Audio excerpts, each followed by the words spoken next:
Welcome to The Money Hour with host Tina Mitchell and co-host Keelan Harvey.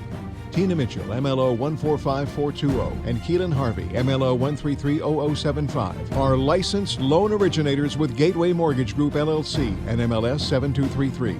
The views expressed by the speakers on the following program are those of the speakers and do not necessarily reflect the views of Gateway Mortgage Group, LLC, nor are they necessarily endorsed by Gateway Mortgage Group, LLC. Now, in the studio, local mortgage experts Tina Mitchell and Keelan Harvey. Welcome to the Money Hour on 1150 AM KKNW, the Saturday, October 5th show. I am your host, Tina Mitchell. And I'm your co-host, Keelan Harvey. We are your local mortgage experts, bringing in expert advice and inside knowledge on today's events and how they affect your economy is what the show is all about. If you're hearing our show at a different time or day, you are listening to a rebroadcast, but we're here to answer any questions or connect you with the guests that we have on the show. Please call 1-855-400-1150. Again, that's 1-855-400-1150 or online at themoneyhour.com.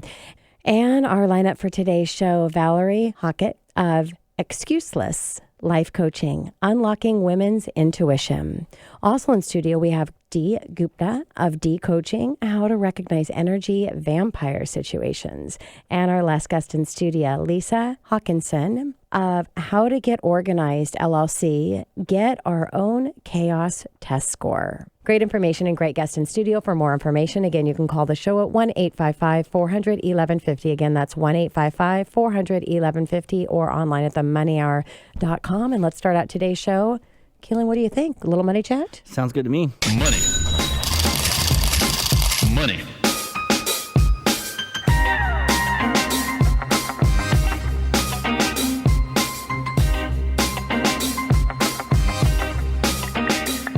So, Keelan, what do you got going on today for Money Chat? Well, I was going to be brief a little bit today, but that's unlike you. That's unlike me. I know. I'm so long-winded. This is crazy. Just kidding. It was just anytime you opposite. set me up for a chance to do something, I'll do it. That's why we love you. You got to keep me on my toes. All right. But we've been talking, at least I've been talking a lot about businesses opening and closing on the east side. And there's been a lot happening here recently. First and foremost, and this might be sad to a lot of people, Macy's is closing in downtown Seattle in February of 2020, which is and they're talking about Nordstrom too, right? And I've heard Bartell. I haven't heard anything about Nordstrom, but it's crazy because it's been there for 90 years. Yeah. And every time I think about parade? that, well, they're still doing the parade this year. Okay. But we don't know what's going to happen coming up next year or who knows what. But everybody thinks of Macy's. They think of the holidays and the star. I guess the star is going to stay. Okay. But that's kind of a sad thing, but it's a kind of a changing of the guard here in Seattle. A lot of new businesses opening. It looks like some older businesses are closing. Google is just bought Kirkland Urban, which is another 500,000 square feet in Bellevue. And then on the Seattle side, Expedia finally opened their campus. The brand new, it's supposed to be this gorgeous waterfront campus. So just huge business and employment in Seattle is rocking, and a little bit of a change of the guard, like I said, but it's really interesting to see how this is going to affect our local economy, the housing, and everything going on. They say 2020 is going to be a very strong year, and it's going to be interesting when all these businesses open, how strong and how that's going to affect our economy. Yeah, well, I think we've got great things coming here in Seattle. And even though there's adjustment, when there's adjustment in the market, because there always is, Seattle's seeing the least of it because of our employment opportunity. So yeah, exciting. Yeah. That was a really short money chat. That's all I got. So you just got to fill the rest now. Yeah. No pressure. It's all good. We got great guests in here. They'll fill the show up. So I just wanted to talk a little bit about appraisals and as a consumer questions that you might have, and maybe some of our real estate agents that listen to the show, because we have a lot of them that might have some questions. So I wanted to bring these in here. Will a homeowner receive a copy of the appraisal? Yes, you do. The Equal Credit Opportunity Act, ECOA, requires creditors to automatically send a copy of the home appraisals. Now, you're not getting it from your lender or you're not getting it from your mortgage consultant. So Keelan and I are not sending out your appraisal, but it comes directly from the management appraisal company. And it's really great to hold on to that and have it for your records, just because it's great to hold on to anything important, especially when you're paying for it. Can an agent speak to the appraiser? The answer is yes. As a mortgage professional, we cannot speak to the appraiser. We can, but it's very sensitive conversation because it can't be anything around the value of the property or even the condition of it. So really, as a mortgage professional, we shouldn't be calling, just go through the appraisal management company. But as an agent, you can call and talk with the appraiser as much as you want to. Just keep in mind they're busy just like you are. So unless it's really important and there's a conversation you want to have, what I would encourage for you as a real estate agent, if you get the opportunity, is you may not be able to go out to the property because you're already going out to the property for the inspector. And that's, it's hard going out and commuting places now, especially when it's so easy to do stuff virtually. So what you could do is you could do a little virtual chat, even not with the appraiser live, because he or she may not have time to do that, but send over a little video, introduce yourself and let them know that you've got a great package that's attached to the email with everything that you've already done with the research for the property. I don't know why every real estate agent doesn't do this, because my guess is, and if not, buyers need to be working with different agents if they're not doing research up front, because as an agent that's representing a seller and the agent that represents the buyer, both of you are getting information regarding that property, a lot of information and a lot of data. Why? Because you're coaching your seller or your buyer in how much to list or pay for that property. So all of that work that you've already done, package it and put it together for the appraiser, because it's going to make that appraiser's job much easier. And the appraiser does have an opinion. Opinions are different. So do you want the appraiser's opinion on the side of you or not? So make their job easy. We also have an appraisal form for you to fill out, which was given to me by a top appraiser, not even in our local market, but in the country. And so he knows exactly what appraisers want. So it's a form that you can fill out and you can actually attach the things that are asked there. So who do you talk to if you feel that there's inaccurate information on the appraisal? Again, as a mortgage professional, we're not doing that. As an agent, what you want to do is prepare information that the appraiser may have missed out on. Again, this is the benefit of providing all of the information you have up front. But as a buyer, you're paying for that appraisal. You can talk with the appraiser, of course, as well, and to get more information on why you think that appraisal might have been inaccurate. This could come into play if you're doing a refinance or something. And on that note as well, if you're doing a refinance, whatever information that you have on upgrades and things that you've done to the property, provide that to the appraiser. Make sure you're there with the appraiser to have a conversation about your beautiful home.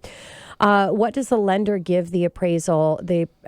Why does the lender give the appraisal, the contract to the home, to the appraiser? Because they must do that. The appraiser has to have the contract and know what's inside the contract. You may not know this, but the type of down payment that you're going with has a determination on the value of the appraisal if there's multiple offers on the property.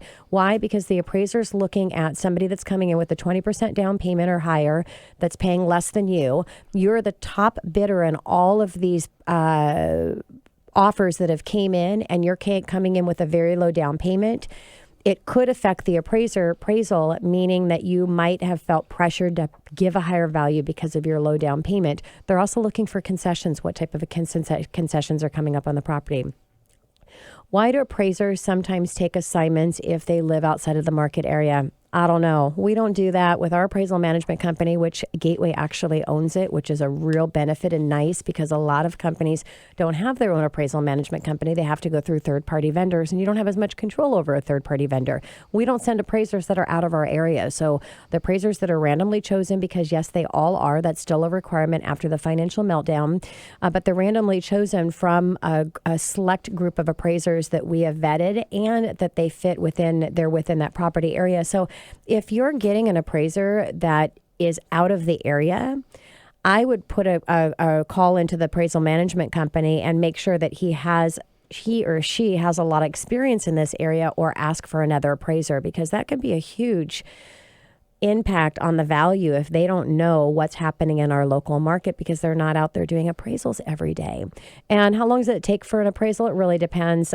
Get all your disclosures and things signed as a buyer and back to the lender as quickly as possible so that can be ordered. We're not having any delay with appraisals.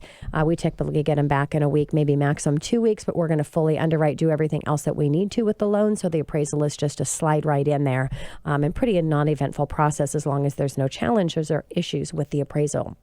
Another question may be, how can I know more about the appraisal process? Talk to your lender. You can also go to Appraisal Foundation's Guide to Understanding a Residential Appraisal at realtor.org/appraisal. If you need that information, you can call into the show or you can go to our website at themoneyhour.com. Who orders the appraisal? It is the mortgage company that does that. We're ordering it again, but we're not choosing who the appraisal is. They're randomly chosen. But it is ordered by the lender. So as a buyer, if you're doing a refinance, don't go out and do an appraisal and think that's going to be provided to the lender, because it's not. So you've just paid for something you're going to have to now pay for again.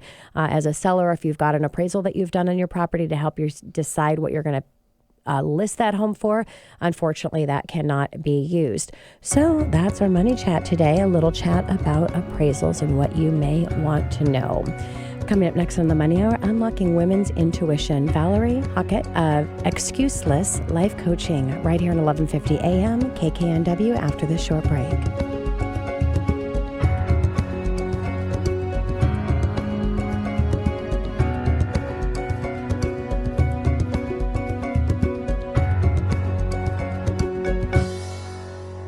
Are you a tech professional who wants to get your voice heard in meetings and events? Are you tired of being invisible or of people talking over you?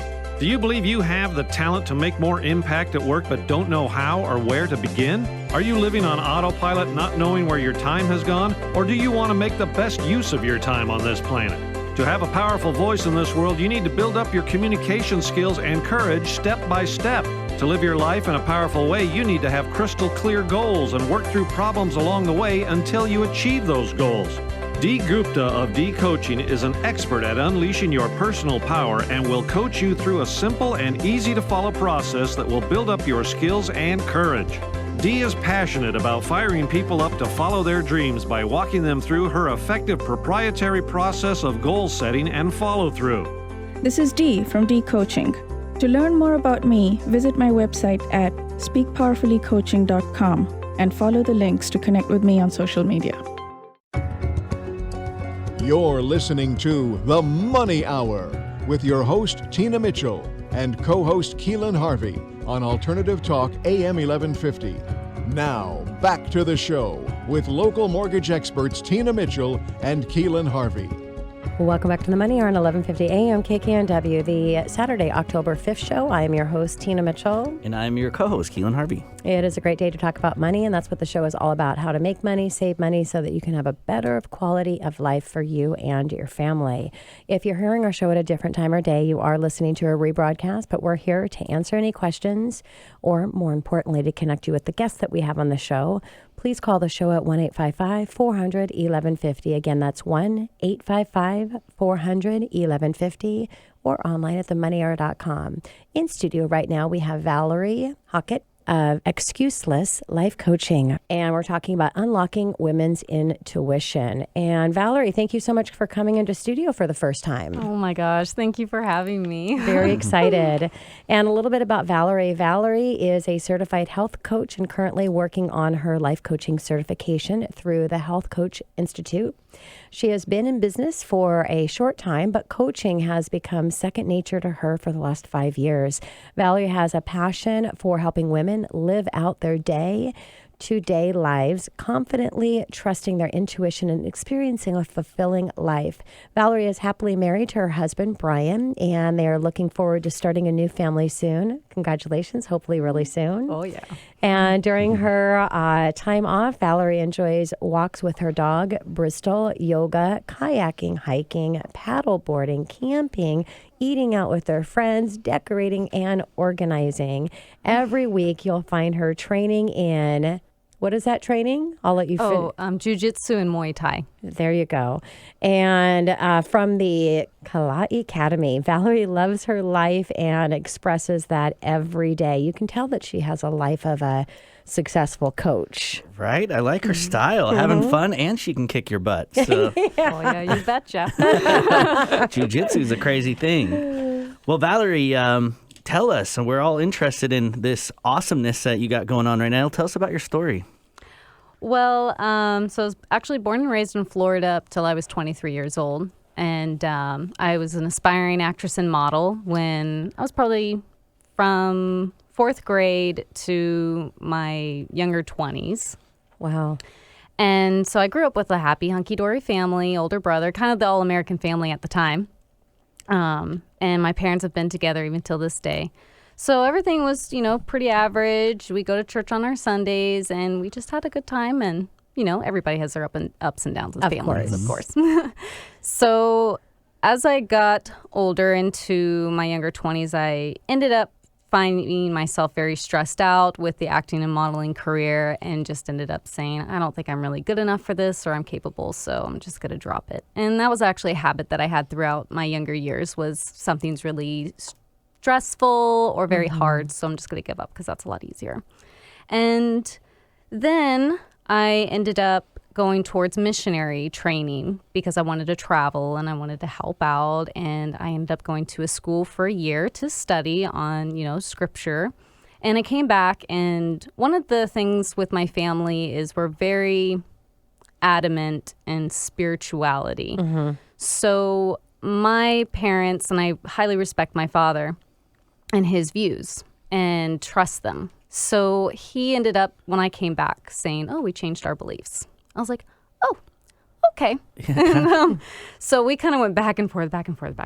And finally, I ended up not becoming a missionary because I no longer agreed with that way of life. Yeah. So that was very stressful. It was very manipulative and controlling to change me over that way. My mother ended up making me feel convicted to the point of covering my hair and wearing clothes that were at least covering up my entire arms, always wearing skirt, loose clothing, no makeup at all. I felt completely uncomfortable at the time because it was not how I was raised. Yeah. So how's that transitioning now, Valerie, into what you're doing today? So it was so impactful because, I was at the time, I wasn't doing something that I felt comfortable doing, and I was stuck in somebody else's world. And I kept going around and stayed in this cycle, and I felt very hopeless for my future. I wanted to get married, but I felt no, I need my parents. They know everything, and I can't live without their knowledge. And so finally, I was able to step away from that when I became a nanny in Idaho. So there's a big story in between that. But I was finally able to step away from my parents, and I had a really awesome friend during that time to talk to, and she just allowed me to be myself because I had no one to talk to. I had no friends. We shunned away the family. And so she accepted me for all of who I was and allowed for me to open up, and I was like, you're not, running away, and, I'm not getting struck by lightning because of these thoughts that I have that are, kind of not in agreement with certain things that I thought I had to be. So that was so impactful to me to the point where I started to understand how life was functioning. And then I was like, okay, a change needs to happen here. Yeah. And accepting myself and allowing myself to stumble and make mistakes in life. Definitely important part of the process. Sounds like your tragedy to triumph, Tina. Every time there's a tragedy, there's a triumph. Every time there's a tragedy, there's a triumph, as long as you know how to reach and fight for that triumph. It kind of knocked you off your balance, and then you came back as a brand new person. So what's your goal now and purpose for starting Excuseless Life Coaching? Well, and that's one of the things that I noticed so much growing up is when I would talk with people about health or anything in particular, there was always an excuse why they couldn't do it. And I was like, you guys are irritating me. Excuses. I'm like, why don't we just go with Excuseless Life Coaching? And so that experience of complete transformation. I look back at my life and I'm like, what was I thinking? That's nowhere near where I'm at today. I completely went entire 360. Well, and that's what's great about your life experiences, because it brings you to where you're at and what you're supposed to and what you're meant to be sharing, because you wouldn't be sharing Excuses Life Coaching if you had not gone through all of that time where you were making all of those excuses for yourself. Correct? Yes. It's a beautiful thing. So let's talk about intuition, because I know intuition means a lot to you and what you're teaching through your coaching, Valerie. So let's talk about that. So intuition is basically, you can call it various things. Gut wisdom, Some people say either spirit is guiding them, source. Sometimes, depending on your belief, you could be saying, Jesus or Holy Spirit. So I'm very open to all the different beliefs and respecting of that. But intuition is definitely something that you feel. And I've noticed that that's definitely been put down a lot. Feelings, don't trust those. They're wrong. From where I've been, that's what I've always heard. And so as I began to try actually practicing the trusting of my feelings, that's when I experienced change. And that's where every time I took a step forward into something, I was like, wow. Like, if a lot of times people say, oh, I remember this one time where I trusted my intuition and I didn't drive down that road and there was a car wreck. Yes. Yeah. Intuition right there. Well, and I believe that with intuition, your gut, your whatever that is, it never steers you wrong. It's whether you know how to recognize it, which is in your first seconds, or if it steers you in a direction you didn't want to go.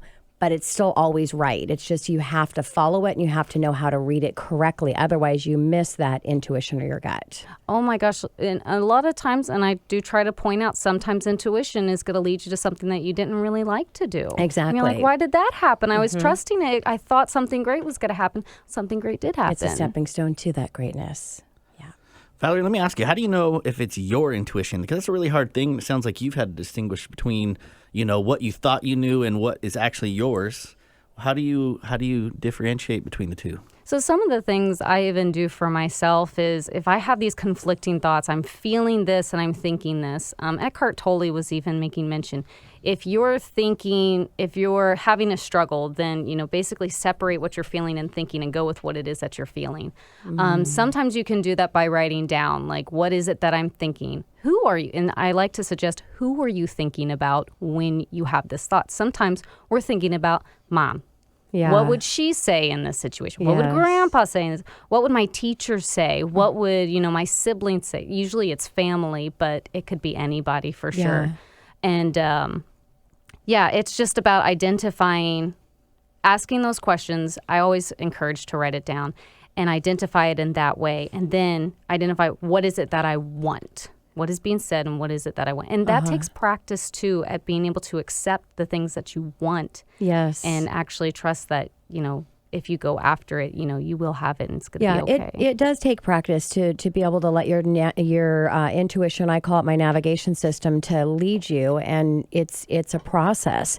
So what about the fact that women more likely you'll hear that women have more intuition or they feel their intuition stronger than a man does. What would you say with that? So women do have a connection with their emotional side, which is why they're able to connect so much better. Does not mean, however, that men are not able to connect to their. They just have to work harder.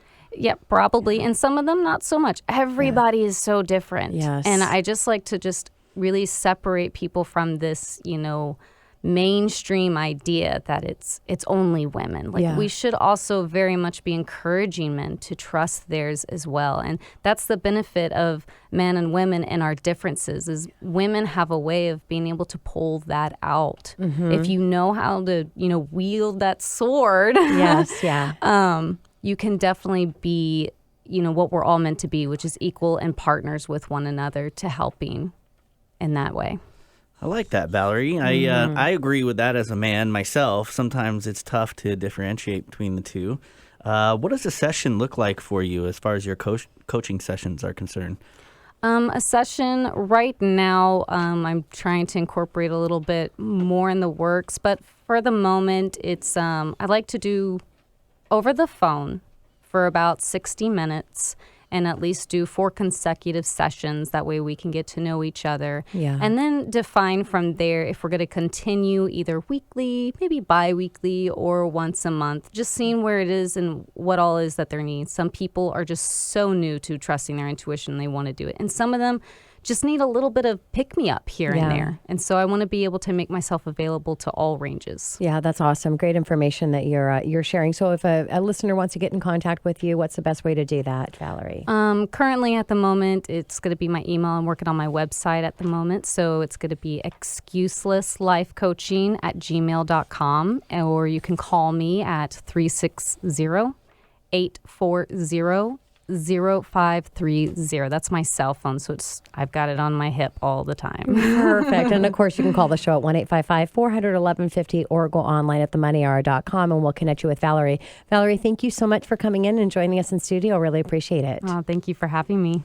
And coming up next to the Money Hour, how to recognize energy vampire situations. Dee Gupta of D Coaching right here at 1150 AM KKNW after this short break.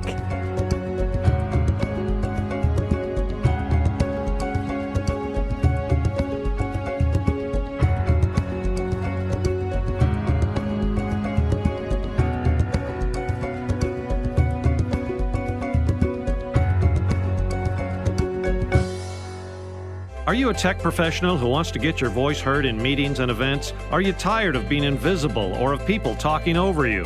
Do you believe you have the talent to make more impact at work but don't know how or where to begin? Are you living on autopilot not knowing where your time has gone? Or do you want to make the best use of your time on this planet? To have a powerful voice in this world, you need to build up your communication skills and courage step by step. To live your life in a powerful way, you need to have crystal clear goals and work through problems along the way until you achieve those goals. Dee Gupta of D Coaching is an expert at unleashing your personal power and will coach you through a simple and easy to follow process that will build up your skills and courage. Dee is passionate about firing people up to follow their dreams by walking them through her effective proprietary process of goal setting and follow through. This is Dee from D Coaching. To learn more about me, visit my website at speakpowerfullycoaching.com and follow the links to connect with me on social media. You're listening to The Money Hour with your host, Tina Mitchell, and co-host Keelan Harvey on Alternative Talk AM 1150. Now, back to the show with local mortgage experts Tina Mitchell and Keelan Harvey. Well, welcome back to the Money Hour on 1150 AM KKNW, the Saturday, October 5th show. I am your host, Tina Mitchell. And I'm your co-host, Keelan Harvey. We are here to help you build a strong financial blueprint, 1 week and 1 show at a time. If you're hearing our show at a different time or day, you are listening to a rebroadcast, but we're here to connect you with the guests that we have on the show. Please call at 1-855-400-1150. Again, that's 1-855-400-1150 or online at themoneyhour.com. In studio right now, we have a regular contributor of our show, Dee Gupta of D Coaching. How to recognize energy vampires situations. Do you have to say I love it when I'm looking for, because we have our guests come up with their own title and we ask them, well, we don't even ask them to make it fun, but Dee, always I'm excited to always hear not your title, but then how the title is connecting with our conversation. So Dee, thank you for being here. Thank you for having me. I love being here. And a little bit about Dee. She is a part-time coach and full-time rental property business owner who has done extensive study on emotional growth. Her perspective is that you are where you are, choosing to be in your life, your financial status, your quality of life that you live, and your relationships with friends, family, or a significant other. Everything is either where you want it to be or where your belief level is of where you can be. The stage of personal growth you are at in each area of your life determines where you are in that area. You cannot make more money than you believe that you can make. You cannot have a better relationship than you believe that yourself is capable or deserving of having. And your belief in your own worthiness in each area of your life sets the tone for where you are. And Dee is helping people break those ceilings. Love it, Dee. Out of whack. Out of whack. Or out of good. Hi. Out of good. All right. I'm tracking with you. I'm tracking. Energy vampires. That's I'm pretty sure I've ran into a few of those in my life, and once or twice. And curious to know, get your feedback on that. What is an energy vampire situation? So I'm going to explain it with just a very basic thing, and then I will go deeper into it. So when you are with somebody in a moment and you are talking to somebody and you feel a little bit put down, or when you leave the conversation and your energy has gone down, You don't quite know why. You may not necessarily know what happened. They didn't even put me down. I don't understand what happened. But you just feel a little bit lower after talking to them. And I'm not talking about the introverted situation where people just generally feel drained and they need to recharge. I'm talking about going in with a lot of enthusiasm and energy and then coming back out of that conversation feeling a little bit low. So when you're talking about it, you're talking about a situation, that particular situation versus a person as being the energy vampire. Why is that? That is something that I like to do, is not label people. And that is a little bit of a pet peeve because we have all done it. Yes. I have been an energy vampire to someone. And all of us have been like that to someone. So I call it an energy vampire situation because it is at that moment when you are with someone that the way that person is feeling, it's making the situation be an energy vampire situation. So when people label people as this person is a narcissist or this person is an energy vampire, it is a little bit of a pet peeve of mine because we are all narcissists at some point. Well, and you're a beautiful person, Dee, because yes, our words of other people does put something out in the universe. So I love that. It's a situation. It's not the person. And that's the best way to help them to continue to be better and to become who they're supposed to be. Right. In my mind, Dee, it's like the negative conversations or somebody like dumping on you. Right. Those are the ones where I'm like, oh my gosh, it just sucked the life out of me. Like I had such a great day and I cannot believe and I do. You can get out of those situations and you feel like, wow, I just got knocked down like 10 pegs. Right. How do you recognize this is happening to you? This is a bit of a tricky thing. This can be tricky. And this took me a long time and a lot of awareness to understand the nuance that I understand so far. And I'm sure there's deeper to go. So the obvious one is obviously when somebody is being very negative or putting you down or trying to make you feel like you're less than because they've done so much. And the other situation is it's actually the opposite. You're meeting with someone who is doing well and they're just telling you about their life and that they're doing well. And you love the person and you're like, oh, I want to get to know this person. Yeah. That's what has taken me time to recognize, because sometimes even though you feel attracted to getting to learning from the person or maybe picking that person up as a mentor or something, it turns out that they are actually putting you down and not making you feel as good. So you feel, even though you're feeling good that you met the person, the person has been trying to prove that they're good. Okay. And therefore proving that you're bad. Yeah, so, interesting. So it's nuanced, but it is an energy vampire situation as well. Yeah. And for me, I've got, I have my barriers up in protection, not just for me, but protection for the universe and protection for that person. So I try to always come from a place of compassion. If somebody's not treating me well, or somebody said something bad, or if they make me feel bad, and always going to my positive place. So on that note, because it takes practice, Dee, and I've worked for many, many years to come from that place to where it's very rarely that somebody could get me in that situation. Let's talk about how you're coaching your clients, and how do you, when you're around an energy vampire situation, how do you conquer that? The most important thing, and I've said this probably in every single show that I've been with you, and I'm going to say it again because it is so crucial, is to be aware. Yes. And the way to be aware, the process is to go from a place of unconscious incompetence to going to a place of conscious incompetence. Knowing what you don't know and knowing that this is happening. And this is what took me the longest. And once I was able to recognize this, it was much, much easier to overcome it. The first thing is be aware of what's going on. And once you're aware, then there are multiple ways to handle it. If you can remove yourself from that situation, that is the best way. Just remove yourself from that situation. And if you cannot, then there are other ways which probably people will consider a little bit woo, but I'm just going to say them, take it or leave it. Close your eyes and picture yourself in a bubble, in a protective bubble. and that's it. Or some people will put their tip of the tongue on the roof of their mouth and be aware. Anytime you're aware, you bring yourself to the present moment. And when you're in the present moment, you're much less likely to feel bad.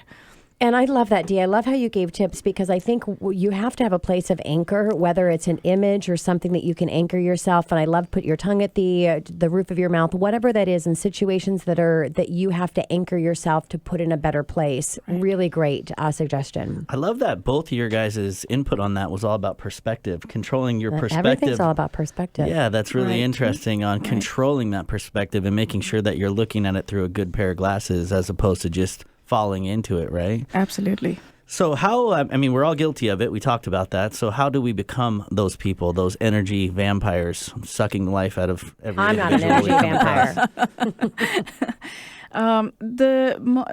The time that we become energy vampires, the situations are when we are feeling less than, or when we are feeling unworthy, when we're feeling insecure. So if we are, and that could happen at any moment. Just saying right there, I'm not an energy vampire, that could have come from a place of insecurity of, I hope nobody would think that I would do that. Right. Because I literally, when you said that, first thing when Keelan says, oh, we all do it, I shot out and said, I'm never an energy. But that, and when you're talking and just, I know exactly where you're going. Right. And why would I voice that out? Unless there's some insecurity that I feel that I have to be at a level that to make sure everybody knows. So that you're never an I just energy. had to cut in there because I'm actually going through a coaching session with you right now as you're talking. So Dee, go ahead awesome. and finish that. Thank you. So yeah, anytime we're feeling insecure about ourselves for anything, we are more likely to become an energy vampire for someone else. We're more likely to put them down or maybe just put ourselves down.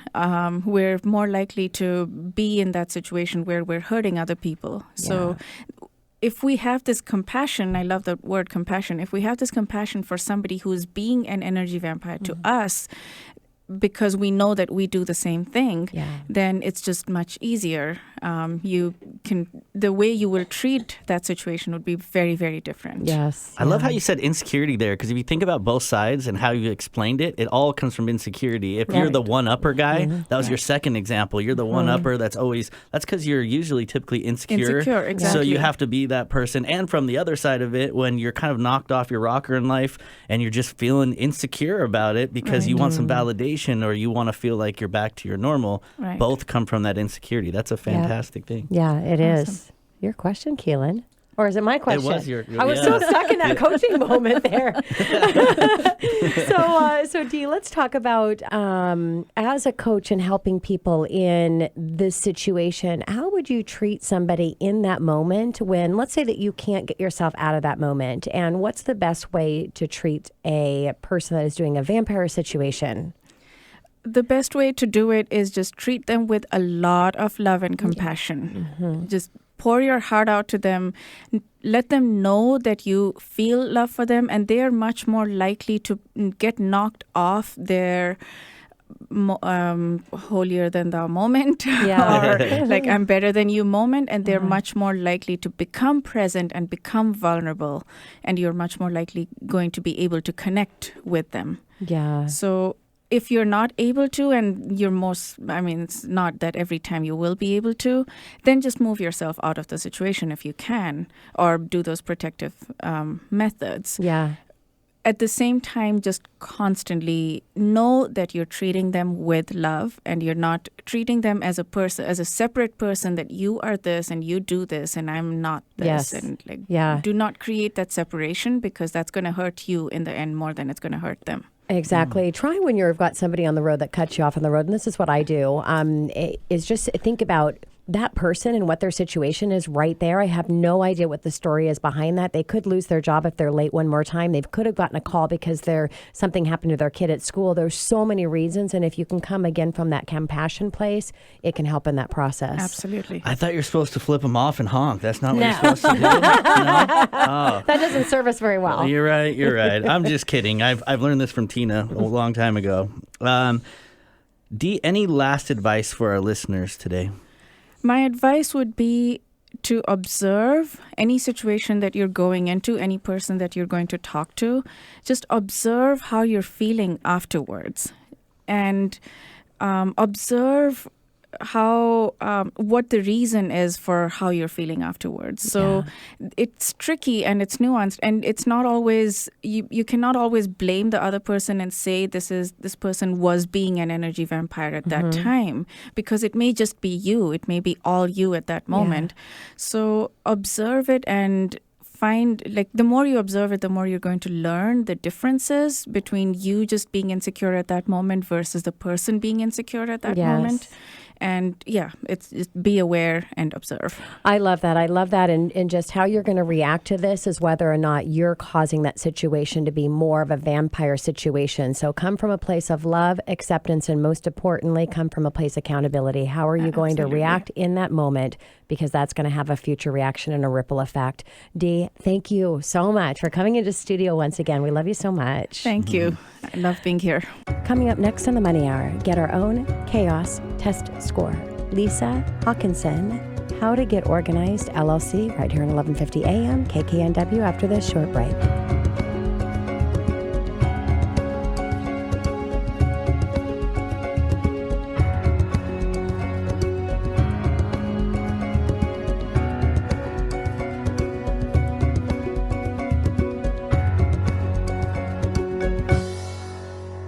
Are you a tech professional who wants to get your voice heard in meetings and events? Are you tired of being invisible or of people talking over you?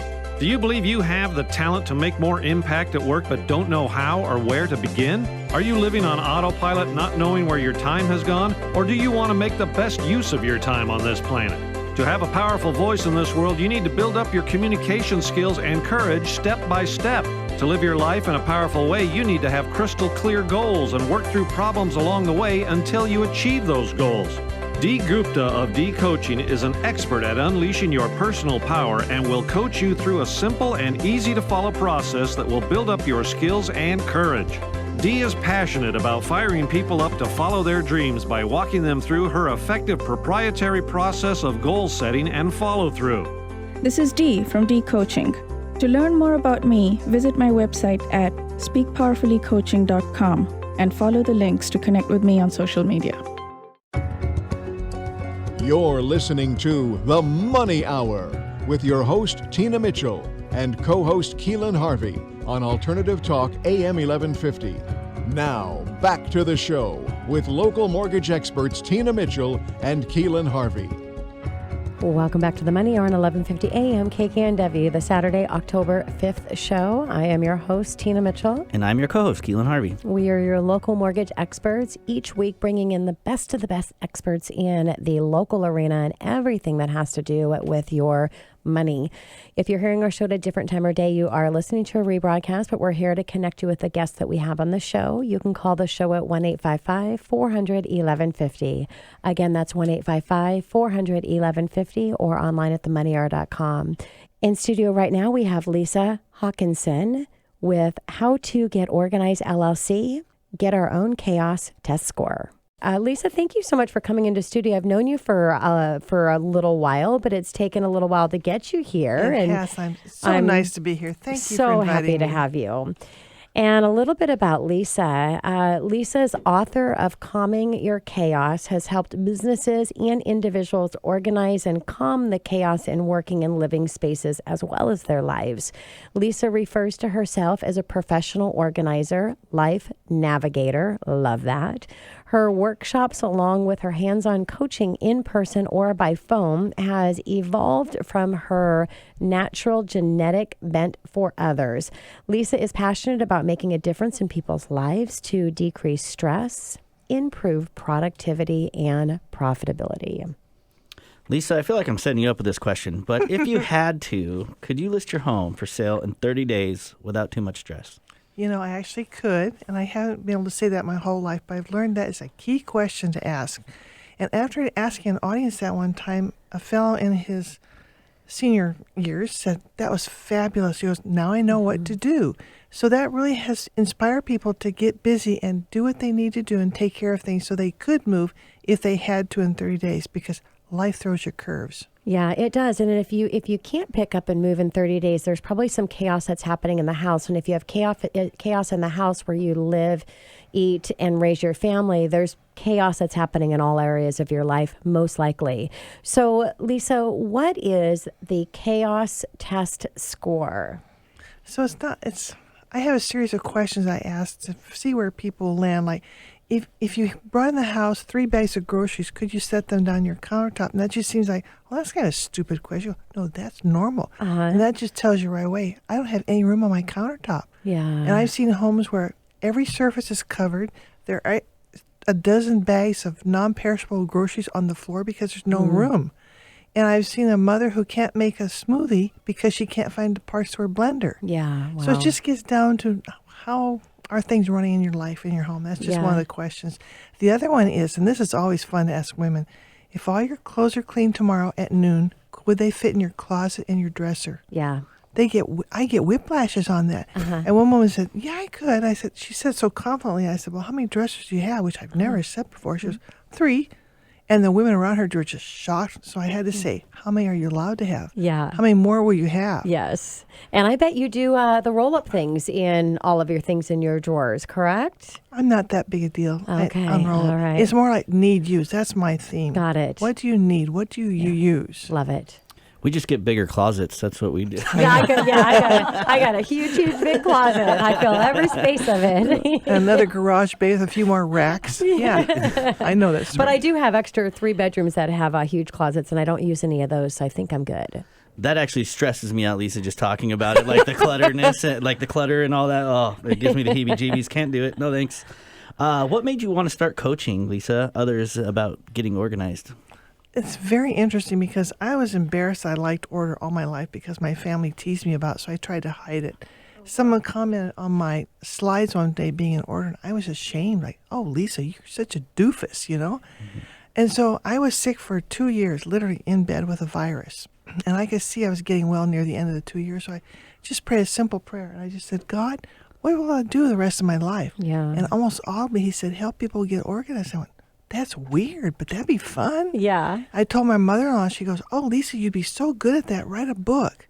And so I did. And I couldn't sit up yet at the time because it hurt too much. So I reclining on the couch, and I took out my yellow tablet and started writing the book. And I just said, just do what I do. How arrogant of me. And then I saw my first client, and I had to ask her if she saved used Band-Aids.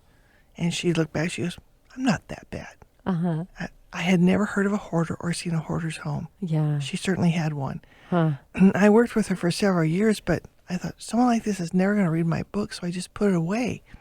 In about 2014, I just felt inspired to get back to it and do it and finish it. And it was part of a whole big process of overcoming childhood issues, family of origin issues. I felt like I had no self-worth. Yeah, and just again, another story of people that are doing what they are meant to do. It comes from a story that got them there. And it's the tragic side that allows you to reach that triumph and share and help other people. And I think there's a lot of people that have a lot of disorganization in their life. Lisa, what about the benefits of what you talk about calming your chaos? Love that. So I have people recognize that stress impacts their health, their sleep, everything. And they go, okay, I'm really out of whack here. I have inherited my mother's things. I have 7 storage units that I've inherited, and people have just pressed upon me. She goes, and I just said, we need to take care of it. So we just really dive in. So it's your health and your stress, your sleep. Yeah, yeah. It's important. It's a big factor. Yeah, I watched like a movie Minimalist, and then I realized things are stressful. When you collect things, that's so much stress in your life, and so it feels so good to purge. So I could totally understand how this can improve people's lives significantly on all levels. It's so good that you're doing this. What if I'm in that position and I want to start in my life to make some of these improvements? I'm feeling overwhelmed. Where do I start? Well, for some people, it's so hard to just get to that starting place. But when they do, they decide to do it. And I try to encourage them to involve their heart in this decision. So if these things are so meaningful to you, it's not that your grandmother and your aunt that you're giving away or throwing out. You'll remember them forever. If you never have those objects, you'll still remember them. And if you think, well, I don't need it or use it, it's taking up so much space, it's impacting the family.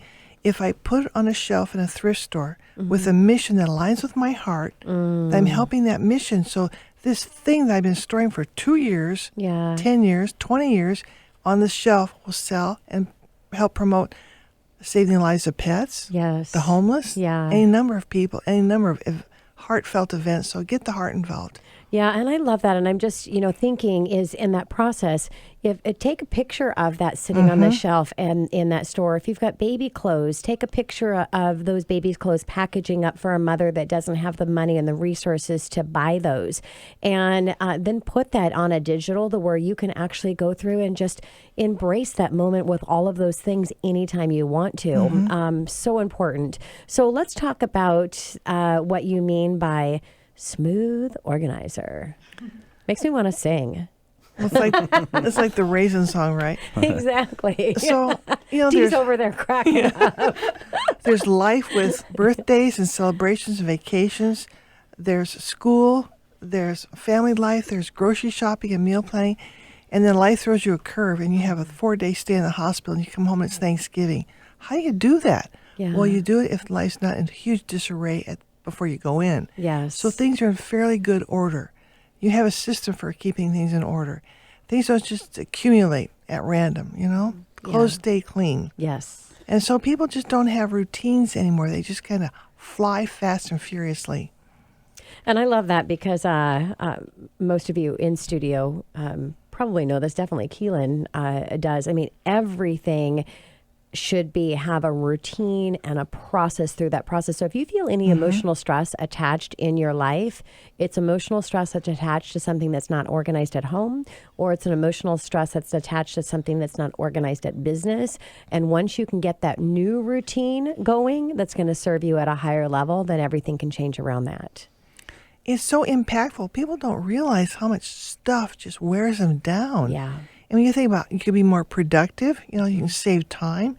So I joke about if you have a nerdy little 13-year-old that just has a stopwatch and talked about how far you walked, how many steps you took because it wasn't necessary, back and forth and back and forth. So I see those things. And if I help people save 10 minutes a day, that's 2 weeks a year. Yes. What more could you do? I don't have time for this. I don't have time for that. Well, if you had less stuff and had a place to live.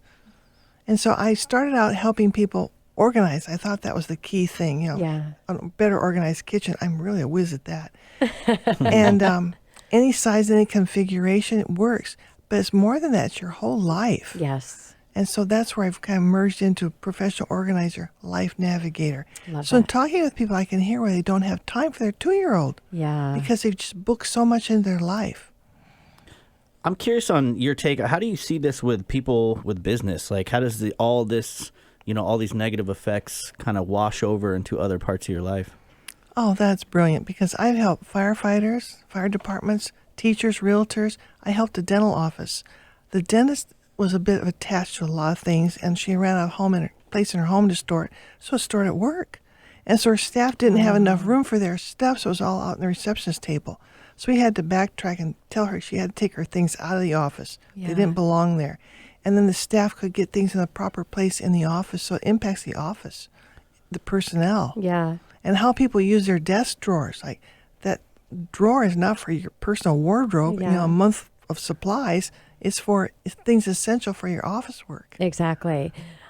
I am like such an organized person, Yeah, but you But what about that closet that we have in our office that I have like all kinds of things in that closet that is actually meant for more people. It's not my personal stuff, but it is a lot of things that we actually can get rid of. So I'm going to commit to the team, half of it being here in studio right now, that I'm personally going to clean out that office. So you've inspired me to take a little action there, Lisa. So Lisa, what about some resources that you can provide to our listeners today? Well, you can email me and get 2 complimentary chapters of my book, Calming Your Chaos. Mm-hmm. And on my website, I have 6 really nice little sheets of paper that describe where to stage things. So if you're starting to downsize, a major downsize, and over there's a stash for donate, over there's a stash for sell, this is going to a new place, I have really pretty signs that you can put up. So when the family drops by, how can I help? I say, all right, let me direct you. Yeah. Go put that in the for sale pile. And that's really fun. It gets everybody involved, and you don't have to stop and think. Thank you for providing those resources for our listeners. You're welcome. Lisa, any last advice? I mean, we're running out of time here, unfortunately. Any last advice that you'd like to leave for our listeners? Any tools or anything that you feel like would be helpful? I think decide that you're going to start. You're going to be honest with yourself and aware.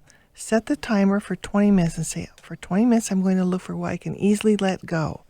And then put that in a box or a bag and find your local thrift store and drop it off. And then make that a regular habit every week or two, or at least once a month. And then maybe block more time until you really whittled it down until you could say, yes, I could list the house in 30 days. Yeah, I love that. Lisa, thank you so much for coming into studio, sharing all your tips to have a less chaos life and to really be able to then take your life to the next level because of that. Thank you. It was a joy to be here. Thank you. And this is your host, Tina Mitchell, signing off for the day. And your co-host, Keelan Harvey. And we'll be here same time, same place next week, right here at 11:50 a.m. KKNW. Enjoy the rest of your weekend.